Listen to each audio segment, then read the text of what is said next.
بسم اللہ الرحمن الرحیم۔ السلام علیکم۔ تمام تعریف اس اللہ کے لیے جس کے قبضہ قدرت پوری کائنات ہے، اور کروڑوں درود و سلام خاتم النبیین صلی اللہ علیہ وآلہ وسلم پر۔ ابلیس کے پاس اپنے دور کے اپنے وقت کے مطابق سب سے زیادہ علم اس کے پاس تھا۔ اس ٹائم پہ انسان تو تھے نہیں، فرشتے تھے اور جنات تھے۔ جنات میں سے سب سے زیادہ اس ابلیس کے پاس علم تھا، اور اس نے نوری نارے جتنے بھی علم تھے اس نے حاصل کیے ہوئے تھے، اور وہ فرشتوں کے ساتھ رہتا تھا، اڑتا تھا ساتوں آسمانوں تک۔ اتنی اس نے علم حاصل کیا تھا کہ ساتوں منزلیں اس نے کراس کر لی تھی، ساتوں منزلوں میں پہنچ گیا تھا۔ لیکن اس کے پاس ایک چیز کی کمی تھی جس کی وجہ سے وہ مردود ہو گیا۔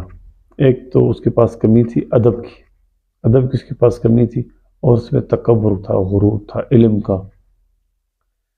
تو اس تکبر اور بے ادبی کی وجہ سے وہ ابلیس بن گیا، مردود ہو گیا، وہ آسمانوں سے اتارا گیا مردود کر کے۔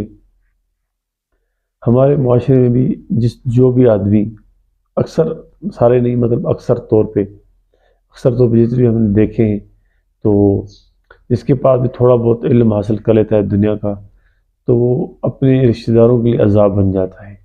مطلب وہ اپنے رشتہ داروں میں تھوڑا اوپر ہو جاتا ہے، وہ بتاتا ہے کہ میرا اتنا علم ہے، تھوڑا اس کے پاس پیسہ آ جائے اور تھوڑا علم ہوئے تو سب سے بدتمیز وہ ہو جاتا ہے۔ اکثر یہ ہو جاتا ہے کہ وہ اپنے گھروں میں اپنے رشتہ داروں میں سب سے اپنے آپ کو اعلیٰ سمجھتا ہے، اور کسی کو اپنے برابر کا نہیں سمجھتا ہے، اور انتہائی اس کا بات کرنے کا لہجہ ہی بہت تبدیل ہو جاتا ہے، چینج ہو جاتا ہے۔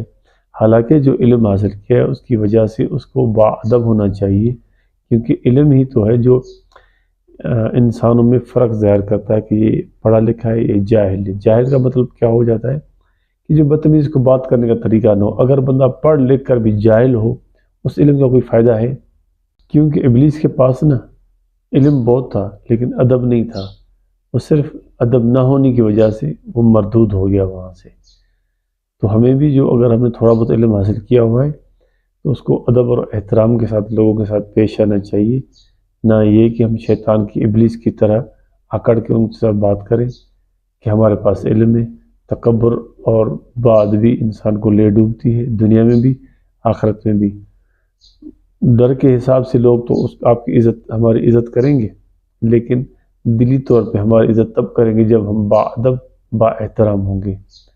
امید ہے کہ آج کی ویڈیو آپ لوگوں کو پسند آئی ہوگی، تو اگلی ویڈیو ملیں گے انشاءاللہ۔ اللہ حافظ۔